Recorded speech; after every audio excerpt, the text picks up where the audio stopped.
কুলি হয়ে শুরু কর্মজীবন, ফুটপাতেই রাত কাটত তার। এরপর শুরু করেন গাড়ি চালানো। অর্থকষ্টে দিন কাটানোই ছিল দায়। তবে হঠাৎই পাল্টে যায় সবকিছু।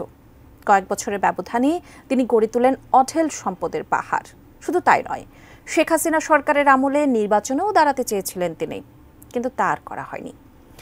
বলছি বিসিএসে প্রশ্নপত্র ফাঁস কাণ্ডে জড়িত সেই আবেদ আলীর কথা আবারও আলোচনায় তিনি। আবেদ আলী ও তার পরিবার নিয়ে এবার চাঞ্চল্যকর তথ্য দিল দুর্নীতি দমন কমিশন। এসআই রাজের রিপোর্টে বিস্তারিত। বিসিএস সহ ৩০টি নিয়োগ পরীক্ষার প্রশ্নপত্র ফাঁস কাণ্ডে গত বছরের জুলাই মাসে পিএসসির সাবেক চেয়ারম্যানের গাড়ি চালক সৈয়দ আবেদ আলী সহ ১৭ জনকে গ্রেপ্তার করে সিআইডি। এরপর শুরু হয় দুদকের অনুসন্ধান। অবশেষে দুদকের জালেও ফেঁসে গেলেন সৈয়দ আবেদ আলী।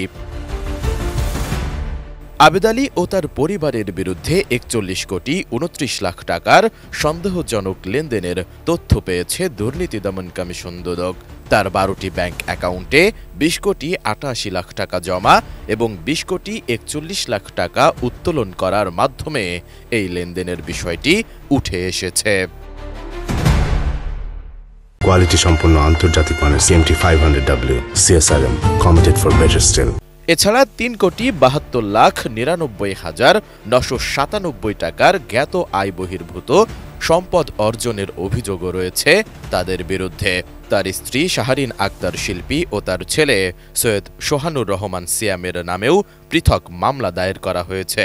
স্ত্রী শাহরিন আক্তার শিল্পীর বিরুদ্ধে ১ কোটি ২৬ লাখ ৬৩,০০০ টাকা জ্ঞাত আয় বহির্ভূত সম্পদ অর্জনের অভিযোগ আনা হয়েছে।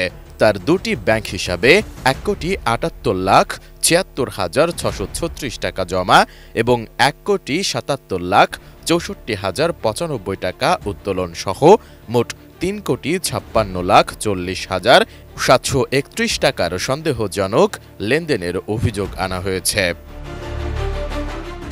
অন্যদিকে আবেদ আলীর ছেলে নিষিদ্ধ ঘোষিত সংগঠন ছাত্রলীগ নেতা সৈয়দ সোহানুর রহমান সিয়ামের বিরুদ্ধে ৩ কোটি ৩০ লাখ টাকার জ্ঞাত আয়ের উৎস বহির্ভূত সম্পদ অর্জন করার অভিযোগ আনা হয়েছে।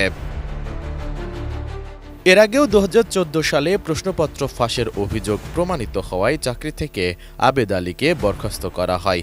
একসময় কুলির কাজ করা আবেদ আলী গাড়ি চালানো শিখে চাকরি নেন পিএসসিতে। এরপর প্রশ্ন ফাঁস চক্রে কোটি কোটি টাকা হাতিয়ে নিজ এলাকায় তিনি শিল্পপতি হয়ে যান।